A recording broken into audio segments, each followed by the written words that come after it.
Hello everyone. आज के video का टॉपिक है एसक्यूएल कमांड्स। इसके पहले मैंने आपको ये बताया था एसक्यूएल की क्या ज़रूरत है, एसक्यूएल हम क्यों यूज़ करते हैं और डेटाबेस की क्या इम्पोर्टेंस है, क्या एडवांटेजेस हैं डेटाबेस की, और साथ के साथ मैंने आपको इंस्टॉलेशन पार्ट भी बताया था that how to install SQL in your computer. तो अगर आपने वो वीडियोस नहीं देखे हैं तो आप देख सकते हैं वो मेरे वीडियो लिस्ट में। तो let's proceed with the today's topic. आज हम देखेंगे कि एसक्यूएल कमांड्स कितने तरह के होते हैं और उन्हें हम कैसे यूज़ करते हैं। इस स्लाइड को मैं अभी स्किप करती हूँ। पहले मैं आपको ये बताऊँ what are the different types of SQL commands. There are three types of SQL commands: DDL, DML, and Transaction Control Language. Let me tell you, जब भी आप अपने डेटाबेस के स्ट्रक्चर पे काम करते हैं तो आप DDL कमांड्स यूज़ करेंगे। DDL कमांड्स तीन ही है। Data definition language, it allows you to create database object, यानी कि हम डेटाबेस का स्ट्रक्चर उसे हम बना सकते हैं, उसे हम मॉडिफाई कर सकते हैं, या फिर उस टेबल को डेटा और उसके स्ट्रक्चर के साथ हम डिलीट कर सकते हैं। तो जब हम DDL की बात करते हैं इसमें सिर्फ और सिर्फ तीन कमांड्स आते हैं। Very clearly you can see in red: create, alter, drop. Create command के थ्रू हम डेटाबेस बनाएंगे, टेबल बनाएंगे उस डेटाबेस के अंदर। ऑल्टर कमांड से हम अपने स्ट्रक्चर को चेंज करेंगे, जैसे कि टेबल में कोई कॉलम ऐड करना है या कोई कॉलम रिमूव करना है, हमने गलती से क्रिएट करते टाइम लिख दिया, वो भी कर सकते हैं। और ये सब कैसे करेंगे वो मैं प्रैक्टिकली अभी आपको एसक्यूएल में बताऊंगी। Let's move ahead. दूसरी जो कैटेगरी है वो डेटा मैनिपुलेशन लैंग्वेज की है, यानी कि DML कमांड्स की। जब टेबल बन गई है, हमने अपना टेबल क्रिएट कर लिया है, तो अब हमें उसमें डेटा इंसर्ट करना है, डेटा फीड करना है। तो डेटा फीडिंग के लिए will be using insert command. Data में किसी भी तरह के चेंजेस हैं, जैसे कि किसी रिकॉर्ड में कोई एंट्री है फ़ोन नंबर की, तो वो एंट्री हमें चेंज करनी है, तो will now use update command. अगर हमें रिकॉर्ड डिलीट करनी है, सपोज बच्चे का सेक्शन चेंज हुआ है, A से B सेक्शन में गया है स्टूडेंट, तो मैं उस A टेबल में से उसकी एंट्री डिलीट कर सकती हूँ यूजिंग डिलीट कमांड। मुझे मिसलेनियस क्वेरीज करनी है एज पर द सिचुएशन, तो अब मैं सेलेक्ट कमांड यूज करूंगी। Select is use to display data. तो एक बार एक क्विक कंक्लूजन देते हैं कि डेटा मैनिपुलेशन में किस तरह के कमांड्स इंक्लूड है। It allows you to retrieve the information, insert new data, modify the existing data and delete the existing data. Let's move. Third category है TCL कमांड की, यानी कि जब आप एसक्यूएल कमांड्स एग्जीक्यूट कर रहे होते हैं और कहीं ना कहीं सपोज आप बहुत श्योर नहीं है कि ये जो कमांड्स हैं ये मुझे परमानेंट ये चेंजेस करने हैं या नहीं करने हैं, तो कुछ TCL कमांड्स भी आपके पास है। अगर आप श्योर हैं कि ये चेंजेस मैंने बिल्कुल सही किए हैं, you can hit commit command. Otherwise आप रोल बैक कर सकते हैं। जहाँ से भी आपको लगता है कि आप अपनी एक्टिविटीज़ के लिए श्योर नहीं है, वहाँ पे आप एक सेव पॉइंट क्रिएट कर सकते हैं, सो दैट आप जब रोल बैक करते हैं तो सारा का सारा जो क्वेरी है वो रोल बैक नहीं होगा, it will get roll back to the given save point, right. Now let's start with create table command. मैं प्रैक्टिकली एक बार आपको बताऊं कि हम कैसे इनको यूज करते हैं। सो विल मूव विथ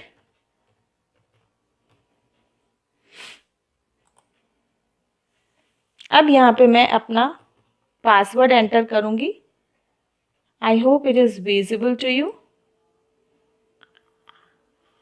और अब मैं यहाँ पे सबसे फर्स्ट कमांड टाइप करने जा रही हूँ। सबसे पहली कमांड क्या होती है? एग्जैक्टली सबसे फर्स्ट कमांड होती है क्रिएट कमांड।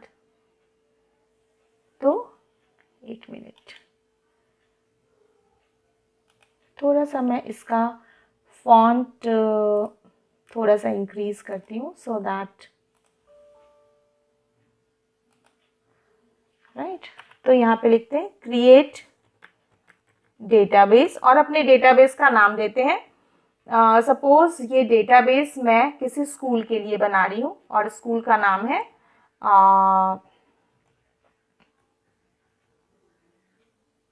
कोई सा भी स्कूल ले लेते हैं, कोई जीपीएस स्कूल है तो बॉयज स्कूल सपोज मैं ले लेती हूँ सीधा,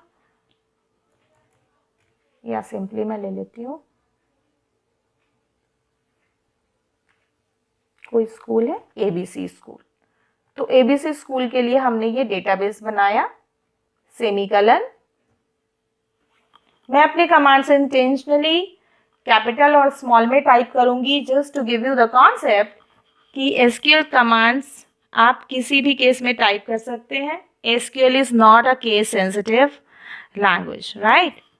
सो अब मुझे इस डेटाबेस को पहले ओपन करना पड़ेगा। So I will be typing ABC again my school name. इसके अंदर मुझे कोई टेबल क्रिएट करनी है तो मैं अब क्रिएट टेबल कमांड दूंगी। सपोज मुझे स्टूडेंट की एंट्री सेव करनी है तो मैं लिखूंगी क्रिएट टेबल स्टूडेंट और यहाँ पे आप पैरेंथेसिस ओपन करेंगे, स्मॉल ब्रैकेट ओपन करेंगे और यहाँ पे कॉलम का नाम आ जाएगा एडमिशन नंबर इंट और बच्चे का नाम नेम। नेम के साथ आप डेटा टाइप यूज करेंगे कैर 20, मतलब नेम की लेंथ 20 कैरेक्टर्स तक हो सकती है। अब इसकी क्लास ले लेते हैं, बच्चे की क्लास, ठीक है। और सपोज हमें चाहिए कि इसमें यही 3 कॉलम होने चाहिए तो now let's close the parenthesis, give the semicolon. आपके पास ये मैसेज आ गया query okay means it is done. अब मुझे इसमें वैल्यूज पुट करनी है। जैसा कि मैंने आपको बताया हम यूज करेंगे इंसर्ट कमांड। आइए देखते हैं इंसर्ट कमांड को लिखते कैसे हैं। इंसर्ट इनटू अपने टेबल का नाम, फिर आता है वैल्यूज। वैल्यूज इसी सीक्वेंस में देनी है जिस सीक्वेंस में आपने अपने कॉलम्स को डिफाइन किया, यानी कि एडमिशन नंबर पहले आएगा, फिर नेम, फिर बच्चे की क्लास। तो एडमिशन नंबर 1 और इस पे पहला बच्चा है, let me type in caps, Ishan. And अब मैं इस बच्चे की क्लास स्पेसिफाई करती हूँ। ये बच्चा है 12th A में। Let me close the bracket. अब मैं सेमीकलन लगाती हूँ, फिर से क्वेरी ओके आ गई। क्या आप बता सकते हैं अब मैं कौन सा कमांड यूज करूं जिससे कि मैं देख सकती हूँ स्टूडेंट में वैल्यूज गई या नहीं स्टूडेंट टेबल में? Yes, it is select command. So let's see how to use select command. We will write select asterisk from table name और एसक्यूएल ने आपको एंट्री शो कर दी, ठीक है। अब इसके साथ ही एक दूसरा DDL कमांड अभी हम ट्राई करेंगे। सपोज इस टेबल में मुझे एक फ़ोन नंबर का कॉलम भी ऐड करना है तो now I will be writing alter table student add phone और कुछ भी हमने इसका एक लेंथ दे दिया, ठीक है। Query okay, column has been added. फिर से अपने सेलेक्ट कमांड को यूज करते हैं। अब फोन की वैल्यू हमने नहीं दी थी तो बाय डिफॉल्ट इसमें वैल्यू क्या आ गई? नल। बट इस बच्चे का तो एक फ़ोन नंबर भी है, हमें वो फ़ोन नंबर यहाँ पे लिखना है, तो कौन सा कमांड हम यूज़ करेंगे? Here comes the role of update query. Update student set phone equals to, यहाँ पे बच्चे का जो भी फ़ोन नंबर है वो मैं लिख दूंगी। सपोज जो भी बच्चे का फ़ोन नंबर है वो आपने लिख दिया। देन अगर आप सेमीकोलन लगा देंगे, अब इस टेबल में जितने बच्चों की एंट्री होगी सबका फ़ोन नंबर यही हो जाएगा। So be careful to give where clause. Where admission number equals to 1। अब ये फ़ोन नंबर सिर्फ और सिर्फ एडमिशन नंबर 1 को असाइन होगा। Let's see how. Query okay? Again let's see the content. Can you see? Phone number पहले null था, अभी क्या है? न्यू नंबर जो आपने अपडेट किया है। ठीक है, तो अपडेट का यूज भी समझ आया आपको। ऑल्टर टेबल का एक यूज मैंने बताया आपको, टू ऐड अ कॉलम। दूसरा यूज है to remove the column. Let me bring the command back, और यहां पे मैं सिंपली लगा दूंगी ड्रॉप। Drop phone. अब जब मैं एंटर कर रही हूं, now the column has been deleted, column has been removed. तो हमेशा याद रखिए, जब भी आपको रिकॉर्ड डिलीट करना है तब तो आप डिलीट कमांड यूज करेंगे, लेकिन जब भी कॉलम डिलीट करना है तो अब आप डिलीट यूज नहीं करेंगे, आपको यूज करना है ऑल्टर के साथ ड्रॉप कमांड। अब एक बार चेक करते हैं कॉलम ड्रॉप हुआ या नहीं। Yes, there is no phone column now, phone column has been dropped, right.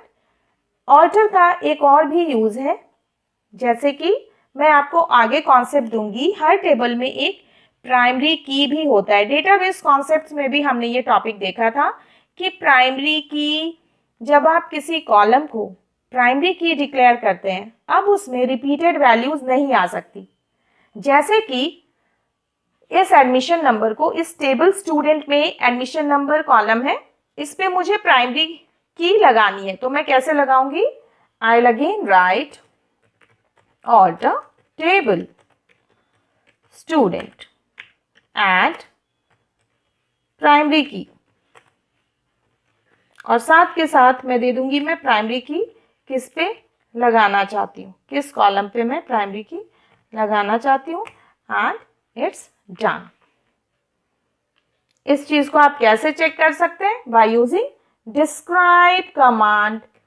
जब आप लिखेंगे डिस्क्राइब स्टूडेंट तो ये बताएगा देयर इज प्राइमरी की, राइट। यानी कि प्राइमरी की का मतलब ये हुआ कि अब जब मैं इसमें वैल्यू इंसर्ट कर रही होंगी, मैं एक इंसर्ट कमांड अभी फिर से, सपोज एक दूसरा बच्चा है और जिसका नाम है सपोज अमन,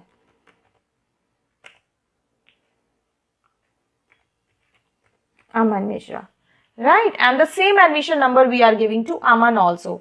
तो अभी एरर आएगा, ये देखिए error, what the error says, duplicate entry 1 for key, यानी कि डुप्लीकेट एंट्री 1 की एंट्री ऑलरेडी वहां पे है और आप फिर से 1 रोल नंबर दूसरे बच्चे को असाइन कर रहे हैं, which is not possible. Why so? क्योंकि हमने इसको प्राइमरी की डिक्लेयर किया है। ठीक है, तो जैसे ही मैं अपने इस रोल नंबर को, एडमिशन नंबर को चेंज करके 2 करती हूँ, entry would be accepted. Let's see how. Query okay. अब देखते हैं क्या ये वैल्यू फीड हुई। Yes, we have 2 students now, Ishaan and Aman. अब सपोज मुझे अमन की एंट्री डिलीट करनी है, तो अब एक मैं तीसरा डीएमएल कमांड आपको बताती हूँ, डिलीट। अभी तक आप सीख चुके हैं इंसर्ट कैसे यूज करते हैं, सेलेक्ट और अपडेट। लास्ट क्वेरी रह गई, दैट इज डिलीट। तो मैं लिखूंगी डिलीट फ्रॉम स्टूडेंट। अगर आप सिर्फ इतना लिखते हैं तो बहुत बड़ी गलती हो जाएगी। यू नो व्हाट, स्टूडेंट के अंदर जितने भी एंट्रीज हैं 10, 20, 30, 40 जितने भी एंट्रीज हैं वो सारी की सारी एंट्रीज डिलीट हो जाएंगी। So we should always use where clause. Where is use to give the condition in SQL. तो आप लिखेंगे where admission number equals to 2। अब सिर्फ रोल नंबर 2, एडमिशन नंबर 2 की एंट्री डिलीट होगी। Let's see how. Query okay. अब अपने table में देखते हैं एंट्री डिलीट हुई या नहीं। बिल्कुल हो गई। So let's go back to presentation part. I hope कि ये जो डेटा मैनिपुलेशन लैंग्वेज के ये कमांड्स थे, select, insert, update and delete, ये आपको बहुत अच्छे से समझ आया होगा। दूसरी चीज ये DDL में आपने क्रिएट और ऑल्टर, ये आपको बहुत अच्छे से समझ आया। Now let's see what is this drop command. जैसे ही मैं यहां पे लिखूंगी drop table student, query okay, right? What is the meaning of this? Select asterisk from student. अब ये मैसेज आ रहा है table student does not exist, यानी कि ये टेबल डिलीट हो चुकी है। अब आप इसमें कोई भी ऑपरेशन परफॉर्म नहीं कर सकते। मैं इंसर्ट करूंगी, that is again not possible. तो we should be very careful before we delete a table कि आपको वो ड्रॉप करना है या डिलीट। अगर आप डिलीट करते तो आप उसमें रिकॉर्ड इंसर्ट कर सकते थे। अगर मैं लिखती डिलीट फ्रॉम स्टूडेंट तो मैं उसमें रिकॉर्ड्स इंसर्ट कर सकती थी, पर मैंने ड्रॉप कर दिया तो now I can not insert the record in this table. Let's see how. फिर से एक बार इस टेबल को हम क्रिएट करते हैं। बहुत सिंपल है और एरो की से मैं अपने कमांड्स को वापस ला रही हूँ और एक बार फिर से इस टेबल को क्रिएट करते हैं। Admission number, right, table is created. इसमें वैल्यूज इंसर्ट कर देते हैं और मैं आपको दिखा देती हूँ। वैल्यू आ गई, ठीक है। इसमें एक दूसरी वैल्यू, अभी हमने प्राइमरी की नहीं लगाया है तो ये भी पॉसिबल है। एक बार टेबल का कंटेंट देखते हैं। दोनों बच्चों की एंट्री हो गई और रोल नंबर 1 से 500, क्योंकि हमने प्राइमरी की नहीं लगाई। अब एक बार मैं आपको डिलीट का कॉन्सेप्ट देती हूँ कि अगर मैंने कर दिया डिलीट फ्रॉम स्टूडेंट तो क्या होगा। सिर्फ और सिर्फ रिकॉर्ड्स डिलीट हुए हैं, टेबल अभी भी है। यानी कि अब जब मैं इंसर्ट कमांड दूंगी तो एरर नहीं आएगा जो ड्रॉप के टाइम आया था, right. So let's see it. ये देखिए अब आपको कोई प्रॉब्लम नहीं आ रही है क्योंकि हमने डिलीट किया था और डिलीट ड्रॉप में यही डिफरेंस है। When you are deleting the record, table is there, only data get deleted, right. But जब आप ड्रॉप कर रहे हैं तो टेबल अपने डेटा के साथ, टेबल अपने स्ट्रक्चर के साथ डिलीट हो जा रहा है, रिमूव हो जा रहा है। So you can not insert record in it. I hope ये DDL और DML commands are very clear to you now.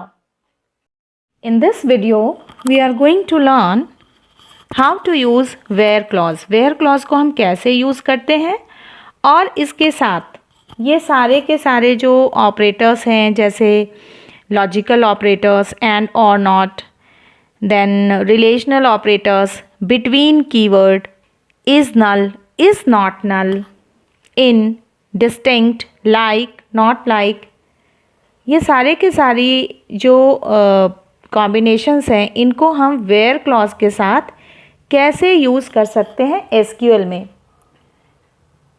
तो before we start learning, let's open MySQL। इसका मैं पासवर्ड देती हूँ और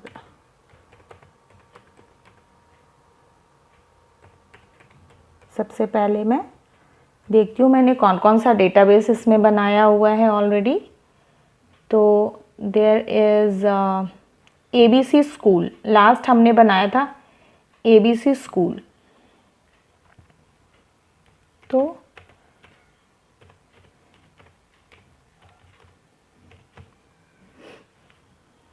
इसके अंदर हमने एक टेबल बनाई थी, select asterisk from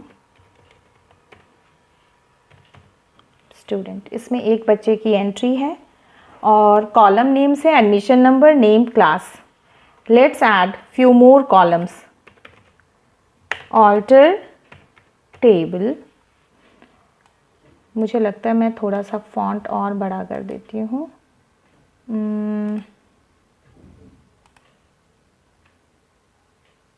This way you can change the font. I hope the screen is very clearly visible. अब मैं यहाँ लिखती हूँ alter table student add, और एक मैं marks column ऐड करती हूँ। साथ के साथ इसमें मैं कुछ एंट्रीज करती हूँ। insert into स्टूडेंट वैल्यूज़, और यहाँ पे रोल नंबर ले लेते हैं 2।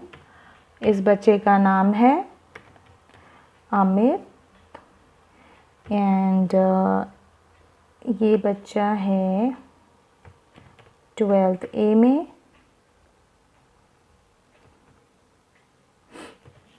और इसके मार्क्स कंप्यूटर में आए हैं 98 पॉइंट, नो मैंने इंट दिया तो अब मैं पॉइंट नहीं दे सकती, 98। ठीक है। अब अमन के मार्क्स, एनी गेसेस? अमन के तो मार्क्स ही नहीं है। ठीक है। अब जब मैं देती हूँ सेलेक्ट एस्टेरिस्क फ्रॉम स्टूडेंट, तो अमन के मार्क्स नल आ रहे हैं। How to put marks here? यहाँ पे क्वेरी जाएगी update student set marks equals to 99 where admission number equals to 1। अब देखते हैं क्या ये चेंजेस हुए। बिल्कुल हो गए। साथ के साथ मैं 2-3 और बच्चों की एंट्री करती हूँ quickly. Let me quickly add few more children, और यहाँ पे मैं बच्चे का नाम ऐड करती हूँ Divya. She is from 12th B with the marks 78। एक दूसरा बच्चा है यहाँ पे roll number 4, Shreya Gupta, and she is in 12th B with the marks 87। एक और बच्चा, कुछ वैल्यूज़ होंगी तो आप उस पर कई सारे ट्राई टेस्ट कर सकते हो।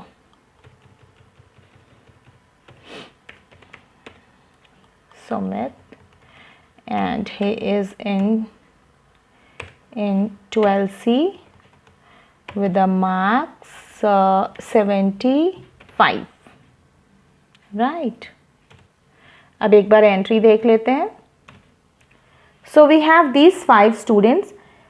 अब इन पे हमें कंडीशंस लगाने हैं। एसक्यूएल में कंडीशंस लगाने के लिए वेयर क्लॉज यूज़ करते हैं। Let's see how to use where clause. अब मैं चाहती हूँ कि ये सारे स्टूडेंट ना दिखाए, मुझे ये दिखाए जिनके मार्क्स 95 से ज़्यादा हैं। तो अब मैं लिखूँगी where marks greater than 95 semicolon.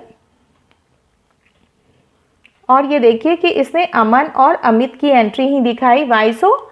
क्योंकि इन दोनों बच्चों के मार्क्स 95 से ज़्यादा हैं। अगर मैं यहाँ पे करती हूँ कि ग्रेटर देन 98, अब इसने मुझे सिर्फ एक बच्चे की एंट्री दिखाई क्योंकि अमित हैज़ गॉट एग्जैक्टली 98। अगर मुझे अमित की एंट्री भी लानी है आउटपुट में तो अब मुझे इक्वल टू साइन यहाँ पे यूज़ करना पड़ेगा। Greater than equal to relational operator आप यूज़ करेंगे and just press enter, right. तो अभी आपने ये देखा कि बहुत ही सिंपली हमें अगर वेयर क्लॉज लगाना है उसके साथ हम कैसे रिलेशनल ऑपरेटर यूज़ करके कैसे हम कंडीशंस को पुट करते हैं। अब आप ये देखेंगे लॉजिकल ऑपरेटर्स आप कैसे यहाँ पे लगा सकते हैं। तो मैं यहाँ पे दे सकती हूँ where marks greater than equal to 98 and marks less than equal to 98 नहीं, मैं इसे कर देती हूँ 88, कि बच्चे के मार्क्स 88 से ज़्यादा हों, या फिर सपोज 80 टू 90 के बीच के मार्क्स आपको दिखाने हैं, तो आप करोगे greater than equal to 80 and less than equal to 90। अब यहाँ पे एक बच्चे की एंट्री आई because she has got 87। Same काम आप बिटवीन ऑपरेटर के थ्रू भी कर सकते हैं, जहाँ पे आपको ये लिखना पड़ेगा कि वेयर मार्क्स बिटवीन 80 एंड 90। इस वाले स्टेटमेंट में मैटर ऑफ डिस्कशन इज कि क्या 80 और 90 लिखने पे 80 और 90 वाली वैल्यूज भी इंक्लूड होंगी। Let's check it whether it would be included और not. Let's see marks between, अगर मैं करती हूँ 98 एंड 99। अब आप देखिए बहुत क्लियर एग्जाम्पल है दैट बिटवीन के साथ जो दोनों ही वैल्यूज़ दी हैं आपने, वो दोनों के दोनों वैल्यू इंक्लूड होती हैं, राइट। तो अब बहुत क्लियरली आपको समझ आया what is the role of between and what is the role of and greater than equal to. अब एक बार देख लेते हैं not equal to. Where marks not equal to 90। अब इसने 5 की 5 एंट्रीज दिखा दी क्योंकि किसी भी बच्चे के मार्क्स 90 नहीं है, 99 है, 98 है, पर 90 नहीं है, राइट। अब मैं यहाँ पे अब we are going to learn what is pattern matching in SQL, right. आप यहाँ पे देख सकते हैं मैंने आपको एंड और नॉट, रिलेशनल ऑपरेटर्स, बिटवीन, और now the next topic is like and is like. Like is used for pattern matching in string. For example, मुझे उन सारे बच्चों के रिकॉर्ड्स दिखाने हैं जिनके नेम ए से एंड हो रहे हैं, तो मैं लिखूंगी वेयर नेम लाइक।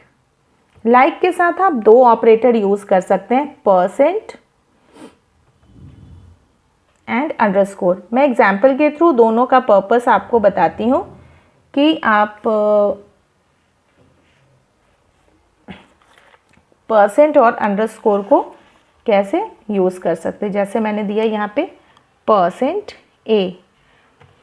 परसेंट का मतलब है कि आगे कुछ भी कैरेक्टर हो बट लास्ट में उसके ए होना चाहिए। तो आप देख सकते हैं ये तीनों के तीनों स्टूडेंट्स, इनकी लास्ट की एंट्री ए है। अमन मिश्रा, दिव्या, श्रेया गुप्ता, लास्ट की एंट्री ए है। अब अगर इसी को मैं चेंज कर दूं तो अब मैं ये स्टेटमेंट दे रही हूं that name should include A anywhere, चाहे वो स्टार्टिंग में हो, लास्ट में हो। जैसे कि दिव्या में आप देख सकते हैं ए लास्ट में है, राइट। तो जब आप परसेंट ए परसेंट लगाते हैं मतलब आप सिर्फ इतना कह रहे हैं कि उसके नेम में ए होना चाहिए, चाहे बिगनिंग में हो, एंड में हो, बीच में हो, कहीं भी हो। See Divya is also listed जबकि ए लास्ट में है। Amit is also listed, A is there in beginning, right. Aman Mishra में ए बीच में भी है और हर जगह। तो you can clearly understand what is the logic behind this. Percent is use to match number of characters. पहले लगा दिया तो पहले नंबर ऑफ कैरेक्टर्स कितने भी हो सकते हैं, और अगर आप इसी को बाद में लगाते हो, यानी कि मैं लिखती हूँ ए परसेंट, यानी मैं कह रही हूँ ए से स्टार्ट हो, आगे कुछ भी हो, एनी नंबर ऑफ कैरेक्टर्स हो। तो ए से शुरू होने वाले दो बच्चे थे, अमन एंड अमित, तो इन दोनों की एंट्री डिस्प्ले हो गई। Now let's see another wild card character with like operator. That is underscore. अब मैंने अंडरस्कोर लगा दिया तो मतलब मैं ये दे रही हूँ कि बच्चे का नाम सिर्फ 2 अल्फ़ाबेट का है, जिसमें से फर्स्ट अल्फ़ाबेट ए है। लेकिन अगर इसी को मैं थोड़ा सा मॉडिफाई करती हूँ लाइक दिस, अब मैं कह रही हूँ आगे कुछ भी हो but second last letter should be A. Let's see how. There is no any such student. अब मैं इसको थोड़ा मॉडिफाई करती हूँ क्योंकि मुझे एक नाम दिख रहा है जिसमें सेकेंड लास्ट इज आर। अब देखिए ये नेम डिस्प्ले हो गया, ठीक है। इसी तरह अगर मैं फर्स्ट मुझे ये दिखाना है कि उसके नेम में सिर्फ 4 लेटर्स होने चाहिए, 4 लेटर्ड नेम होने चाहिए, तो मैं 4 टाइम्स अंडरस्कोर टाइप करूंगी and it is giving me record of Amit, क्योंकि अमित के नाम में सिर्फ 4 लेटर्स हैं। I hope it is very clear how to use like. Now let's see in operator. In operator को कैसे यूज करते हैं। मैं अपने कमांड्स को वापस एरो की से आप अपने कमांड्स को वापस ला सकते हैं। जैसे कि मैं दे रही हूँ यहाँ पे कंडीशन कि वेयर क्लास इन, और मैंने दे दिया 12th A, 12th B, right, put the semicolon. अब एसक्यूएल ने आपको सारे बच्चों की एंट्री नहीं दिखाई, ठीक है। ये देखिए 5 बच्चों की एंट्री थी जिसमें एक बच्चा 12C का था। एसक्यूएल ने आपको 12C की एंट्री नहीं दिखाई क्योंकि आप यहाँ पे यूज कर रहे हैं in, right. So this is the purpose of in keyword. साथ ही आप ये भी दे सकते हैं वेयर क्लास नॉट इन। अब ये जस्ट ऑपोजिट रिजल्ट देगा, यानी कि 12C का बच्चा, अब 12C वाला स्टूडेंट अभी डिस्प्ले हो गया because we are writing not in. Now let's move to last topic of this video, that is distinct. How to use distinct. तो distinct आप तब यूज़ करते हो जब आप अपने टेबल के किसी कॉलम के यूनिक वैल्यूज़ डिस्टिंक्टली आप वैल्यूज़ दिखाना चाहते हो। Like I want to see that how many classes are there in this report, तो मैं लिखूंगी select distinct from distinct class from student, and it's done 12A, B and C। जब आपने distinct लिखा तो इसने ये जो वैल्यूज रिपीट हो रही हैं इनको ये रिपीटेड नहीं दिखा रहा। See the difference. अगर मैं विदाउट डिस्टिंक्ट लिखती हूँ तो क्या होगा, ये क्लास कॉलम को एज इट इज डिस्प्ले कर रहा है। सपोज मेरे रिपोर्ट में 250 बच्चों की एंट्री है तो ये 250 एंट्रीज आपको शो कर रहा है। But the moment you are putting distinct clause before this column name, then it is giving you results at distinctly. आपके उस पूरे के पूरे वैल्यूज में से हर वैल्यू को सिर्फ और सिर्फ एक बार दिखा रहा है। That is the purpose of using distinct clause. इसके साथ ही let's see if anything, yes the very important thing is null is not null. इस कॉन्सेप्ट को बताने के लिए let me put some null values. For example मैं एक एंट्री करती हूँ, let me bring the command back. मैं यहाँ पे रोल नंबर 6 की एंट्री करती हूँ, admission number, sorry, late me put the admission number 6 और बच्चे का नाम मैं देती हूँ भावना एंड 12C में थी है और उसने पेपर सपोज नहीं दिया तो हमने एंट्री की नल। वन मोर थिंग, नल कभी भी कोट्स में नहीं आता। कई बार बच्चे ये सोचते हैं कि नल तो स्ट्रिंग है, इसमें हमने लेटर्स टाइप किया है NULL, तो it should be enclosed with in quotes, but it is not like that. Null is also a data type. आपको null as it is ऐसे ही लिखना है without quote. अब एक बार सेलेक्ट कमांड देते हैं, सी इट इज़ कमिंग नल। यानी कि अगर मुझे ये देखना है कि वो कौन से बच्चे हैं जिन्होंने पेपर नहीं दिया, तो मुझे ये चीज़ ऐसे लिखनी पड़ेगी क्वेरी में, select asterisk from student where marks is null, right. इसी का मैं दूसरा वर्जन लिखती हूँ, इज नॉट नल।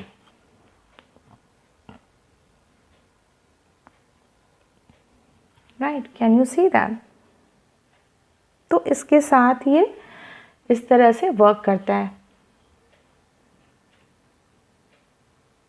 राइट। एक और चीज़ मैं बताऊं कि अगर मैं ऐसे देती हूँ where class equals to 12th A और class equals to 12th B, put the semicolon. यानी कि स्टूडेंट या तो 12th A में हो या फिर 12th B में, compiler is going to give you result set for both the classes, right. तो और का मतलब है to satisfy both the conditions, right. और यहीं पे अगर मैं एंड लगाऊं, अब क्या आएगा, empty set, because a child can not be in both the classes.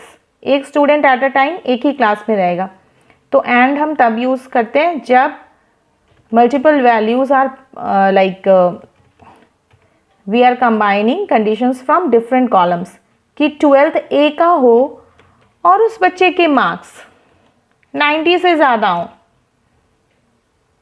तो ये दोनों कॉलम में जाके ये दोनों कंडीशंस मैच कर रहा है कि क्या 12th A का है। और मैं सेम चीज़ अगर मैं 12th B के लिए लगाऊं, what would be the output guys? Empty set. Yes, it's the same, because 12th B के दोनों ही बच्चों के मार्क्स 90 से कम है। I hope the video is very clear, the topics are very clear to you and the video is also very useful to you. I would love to answer your comments, your queries. कुछ भी anything you feel like, any question, conceptual questions, you can please drop your message in comment section. Thank you for watching. Do not forget to subscribe my channel. Thank you so much. अभी हम लोग ये देखेंगे कि SQL से किस तरह के लॉन्ग क्वेश्चंस बोर्ड में आते हैं। As you can see there is a table chips. इस टेबल के अंदर we have got 4 columns, brand name, flavour, price and quantity. अब ये देखते हैं बोर्ड किस तरह के आउटपुट क्वेश्चंस आपसे पूछता है। Like the first is there, select brand name flavour from chips where price is not equal to, yes, this operator is called not equal to operator। तो अभी हम देखेंगे कि इसका आउटपुट क्या आना चाहिए। Let me just open notepad. Now see the query again, brand name and flavour. We have to display 2 things, brand name जो कि ब्रांड नेम कॉलम के अंदर है, और फिर फ्लेवर, और दूसरा है फ्लेवर। ये दोनों कॉलम डिस्प्ले होंगे। कौन कौन सी वैल्यूज़ डिस्प्ले होंगी जिसमें प्राइस 10 नहीं है, यानी कि सबसे पहले लेज़, इसका प्राइस जो है वो 10 है, it will not get listed. Another Lay's which is tomato flavour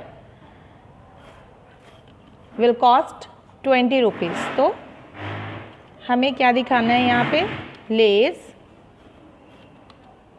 tomato. जो दूसरी लाइन है, आउटपुट की जो दूसरी लाइन है, वो कुछ ऐसे आएगी।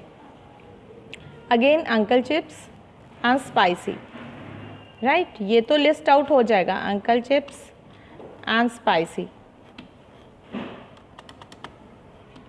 ये भी लिस्ट हो जाएगा, बिल्कुल करेक्ट है। क्या अंकल चिप्स पुदीना लिस्ट आउट होगा? No, it is again costing you ₹10। Haldiram salty, no, but Haldiram tomato will get listed, right? So first query is solved, right? Haldiram tomato. So our first query is solved here. ठीक है, अब दूसरी query पे move करते हैं जिसमें है select asterisk from chips where flavour equals to tomato and price is greater than 20. Flavour तो टोमेटो होना चाहिए और प्राइस ग्रेटर देन 20 होना चाहिए. So we have got just one such entry here. और एस्टेरिस्क मतलब कि सारे ही कॉलम्स दिखाने हैं. किसके दिखाने हैं? उस चिप्स के जो टमाटो फ्लेवर की है और उसका प्राइस भी I think it was greater than 20, so it is 25. तो the output should be Haldiram tomato 25 and quantity is 30. तो ये कंप्लीट रिकॉर्ड यहाँ से लेके यहाँ तक, ये कंप्लीट रिकॉर्ड आउटपुट में डिस्प्ले हो जाएगा, right? Let's move to third query that says select brand name from chips where price greater than, एक मिनट मैं इसको थोड़ा सा छोटा कर देती हूँ. select brand name from chips where price greater than 15 and quantity is less than 15. उनके हमें ब्रांड नेम दिखाने हैं. तो ग्रेटर देन 15 वाली दो एंट्रीज है हमारे पास, Lay's tomato and Haldiram tomato, right? तो हमें लेज़ और हल्दीराम दिखाना है, तभी दिखाना है जब क्वांटिटी लेस दैन 15 हो. तो एक बार देख लेते हैं क्वांटिटी क्या है इसकी. लेस दैन 15 यानी कि 12. This brand is satisfying the condition, both the condition. तो द आंसर वुड बी लेज़.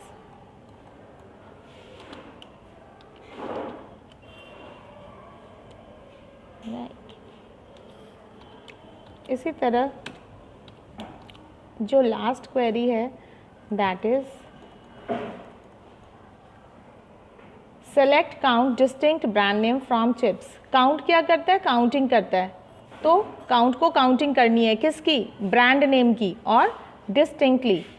तो let's see that how many different brands are there, Lay's, uncle chips and Haldiram. So output has to be 3. Let's go to query 4. Output has to be 3. Now query 5. Select price, then price into 1.5 from chips.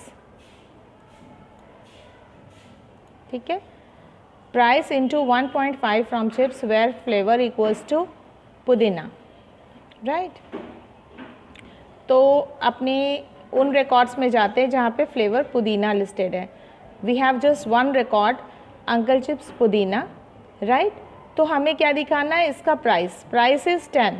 और जब हम इस 10 को 1.5 से multiply करेंगे that will come to 15. So the output has to be 10, 15 for query number 5. So the output has to be 10 and 15. Let's move to query 6. Select distinct brand name from chips, order by brand name DESC. अब हमें brand name distinctly तो दिखाने हैं, पर brand name alphabetically descending order में arrange होने चाहिए. आपको बहुत अच्छे से पता है what order by clause does. अगर आपको नहीं पता, you can just see, have a look at my previous videos where I have explained the basics of SQL commands. There you can see the different commands and clauses. वहाँ पे मैंने order by clause भी explain किया है. DESC तब use करते हैं जब हमें रिकॉर्ड्स डिसेंडिंग ऑर्डर में दिखाने होते हैं, और डिसेंडिंग ऑर्डर में किसी पर्टिकुलर कॉलम पे, जैसे कि ब्रांड नेम, राइट? तो यानी कि brand name Lay's, uncle chips, Haldiram. So U comes last in the alphabet, so the output has to be like uncle chips, Lay's and Haldiram. But there is distinct brand name. So इन brand names को हमें repeat नहीं करना। तो what would be the output? Uncle chips.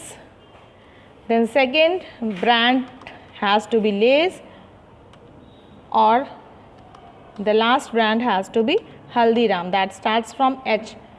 तो ये सबसे last में आएगा। I hope this was very useful to all of you. Do not forget to like and subscribe my channel, and please give your valuable comments. Thank you.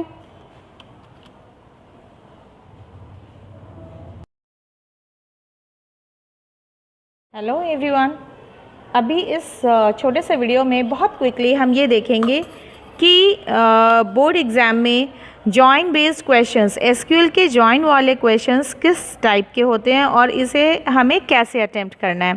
Question number 28 you will get as a join question. Question says, consider the following two tables, books and issued in a database name library.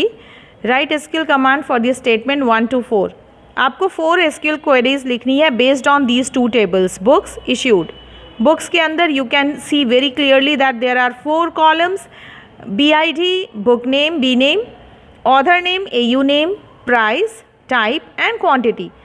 Table की mapping आपके brain में बहुत ही अच्छे से होनी चाहिए कि किस टेबल में कितने कॉलम हैं और उन कॉलम्स के क्या पर्टिकुलर नाम हैं। Then we have another table issued which has got 2 columns, again BID and QTY issued. So BID is the common column, ये दोनों ही टेबल में है, यानी कि आपको जो लिंकिंग करनी है वो हमेशा BID पे ही, BID कॉलम के थ्रू करनी है। अब हम बहुत क्विकली इन क्वेश्चंस को सॉल्व करने की कोशिश करते हैं। Question says, display book name, author name, price of computer type books. अब बुक नेम हमें कौन बताएगा? B name. ऑथर नेम कौन बताएगा? AU name. प्राइस के लिए हमारे पास प्राइस कॉलम है, और ये कंप्यूटर टाइप के हैं या नहीं ये कौन बताएगा? टाइप। तो let's quickly right the query.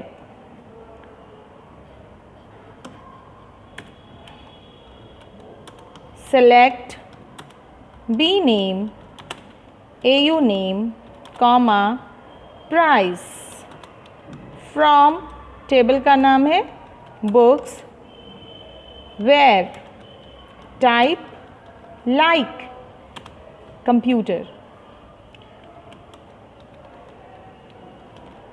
अगर आप like क्लॉज के बारे में नहीं जानते, like ऑपरेटर के बारे में नहीं जानते, you can again see my previous videos जहाँ पे मैंने ये सारे क्लॉजेस, ये सारे कीवर्ड्स जो वेयर के साथ यूज़ होते हैं, मैंने वहाँ पे बहुत क्लियरली ये एक्सप्लेन किया है। तो you can see those videos in details. Fine, let's come to second query that says, to increase the price of all history books by ₹50। यानी कि जिसका टाइप हिस्ट्री है उसका प्राइस कितने से इंक्रीज़ होना चाहिए? 50। यानी कि ये हिस्ट्री की बुक जो 210 रुपये की थी अब वो हो जानी चाहिए 260 रुपये की। How this will happen? जब भी हमें कुछ भी अपडेट करना होता है अपनी टेबल में तो हम यूज़ करते हैं अपडेट कमांड। अपडेट के साथ आप उस टेबल का नाम लिखते हो जिसमें हमें चेंजेस करनी है। तो हमें चेंजेस करनी है बुक्स टेबल में, so will write update books. What to do? Set price equals to price plus 50, यानी 50 रुपीज़ से हमने क्या किया? इसको प्राइस को इंक्रीज़ कर दिया। क्या सारे बुक्स के प्राइस को इंक्रीज़ किया? नो, हमने सिर्फ हिस्ट्री के बुक्स के प्राइस को इंक्रीज़ किया। So will be writing where type, again comes the role of like operator, type like history. एक बात मैं यहाँ पे बताऊँ, आप लाइक के अलावा इक्वल टू साइन भी यूज़ कर सकते हैं, but then I will advise you कि आप लाइक ऑपरेटर यूज़ करें, क्योंकि अगर हिस्ट्री में ही है ओल्ड हिस्ट्री, न्यू हिस्ट्री, तो ये फिर उन बुक्स के प्राइस को इंक्रीज़ नहीं कर पाएगा। कंप्यूटर में अगर है कंप्यूटर साइंस न्यू, तो फिर अभी मैंने लाइक ऑपरेटर यूज़ किया, इट विल वर्क। अगर मैं यहीं पे इक्वल टू साइन यूज़ करती तो फिर ये क्वेरी वर्क नहीं करती। तो always with strings always prefer to use like keyword, right. Third query, show the details of all books in ascending order of their prices, यानी प्राइस उनके बढ़ते हुए जाएं। हमें कुछ ऐसी क्वेरी लिखनी है। So will write and all the details. जब भी ऑल द डिटेल्स की बात होती है हम लिखते हैं select asterisk, then comes select asterisk from books order by price ASC, यानी कि असेंडिंग ऑर्डर में इसके प्राइस आ गए। Query number 4, to display book ID, book name, quantity issued of all books which have been issued. अब यहाँ पे ये एक जॉइन बेस्ड क्वेरी है। Why so? क्योंकि बुक ID, बुक नेम तो बुक्स टेबल में है, बट क्वांटिटी इश्यूड की इंफॉर्मेशन इश्यूड टेबल में है, और जिसके कॉलम का नाम है QTY_ इश्यूड। तो हमें क्या दिखाना है? बुक ID यहाँ से मिल जाएगा, book name again we have B name, quantity issued QTY issued from books comma issued, and then will just be joining. So we have to write select BID comma B name comma QTY issued. So we have to write exactly as the column name given from दोनों tables books comma issued where, जब भी हम join करते हैं साथ में where clause लगाते हैं, where books dot BID equals to issued dot BID। Same query को ऑल्टरनेटिवली आप एक दूसरे तरीके से भी लिख सकते हैं। कैसे? मैं बताती हूँ। This can also be written like this, quantity issued from books and natural join issued, nothing else we need। बहुत क्लियरली मैंने अपने वीडियो में आपको एक्सप्लेन किया है। Equi join can also be written like with natural join statement. दोनों बिल्कुल same work करते हैं। The only difference is natural join columns को, कॉमन कॉलम्स को रिपीट नहीं करता, जबकि इक्वी जॉइन कॉमन कॉलम्स की वैल्यूज़ को दोबारा से डिस्प्ले करता है। BID दोनों टेबल में है तो दोनों टेबल से वो BID को डिस्प्ले करता है, जबकि नेचुरल जॉइन इसको अवॉइड करता है।